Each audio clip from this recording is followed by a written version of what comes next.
idiots holding on to nonsense.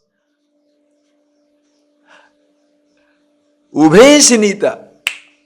What language, eh? Both are in bondage. If you look for happiness in indulgence or in denial, both way you are tied down. Why is it so? Because people at various stages, they want various things in life. Shankara says very nicely, Varnasramadi Vishishtam. Depending on what type of person you are, you shall look for that something. Not many are interested in themselves yet. It's a very practical demonstration. Varna Asramadi Vishishtam. Suppose you are like ashrama. Let's think of ashrama. Ashrama means if you are a brahmachari, gruhastha, vanaprastha, sannyasa. According to 4 types of people, there are 4 types of people. Somebody, a child brahmachari, means a person who started learning. So if you ask him, what do you want? Will he say he wants Brahman? Now don't name him brahmachari, gruhastha, brahman. Suppose a person is 10-year-old, 7-year-old, 8-year-old. Will they interested in absolute? They naturally, because of the age, the child will want toys. When you are little young, what shall you ask? Again, pleasures and securities of every kind. You are a gruhastha. You are married. What shall you look for? Securities. When you renunciate, it's a different type of things you want. So each one at different levels of life will want something. So don't blame them. Then a stage comes, not when you are physically old, mentally matured, having gone through this all,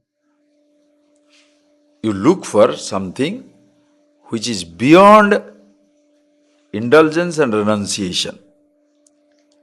For some time, you are interested in something. Don't blame yourself for that. That is human life. That is child. You cannot escape. Are you getting that?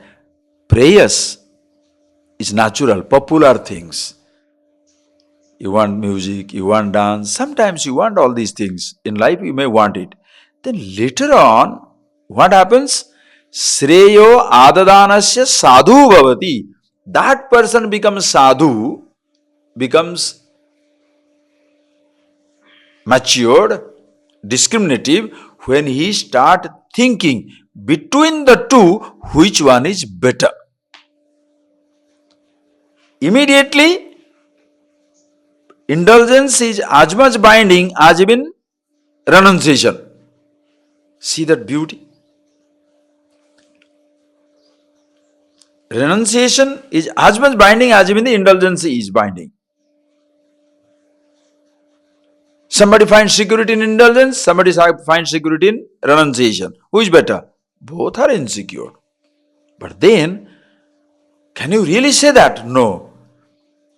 One who is renouncing, moving away from everything, thereafter, he should find the happiness in himself.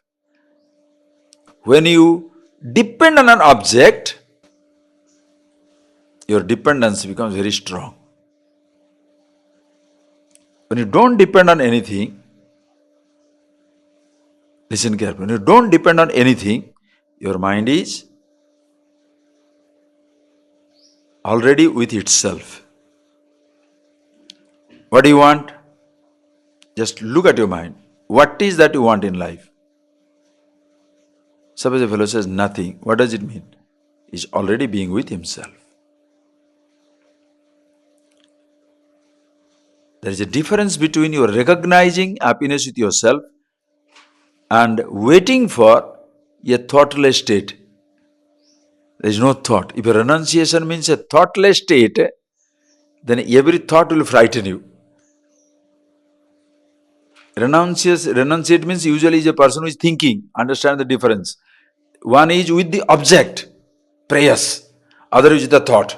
Is not with the object anymore. Now he is thinking. But he is getting security with the thought.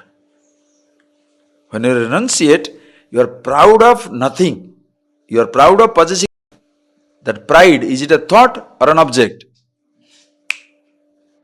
You understand that? When you renunciate, you are proud of possessing nothing. What is that possessing nothing? You are proud of possessing no object, but proud of possessing the thought of renunciation. That is why the fellow will have nothing, but he was so proud, you can't even talk to him.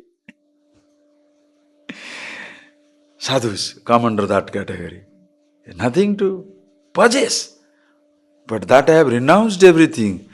So heavily sits on the head, they can take the hell out of your life. Guilt, guilt, guilt.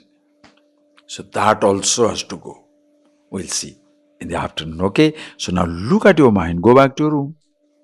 Think for yourself and see what is that really you want.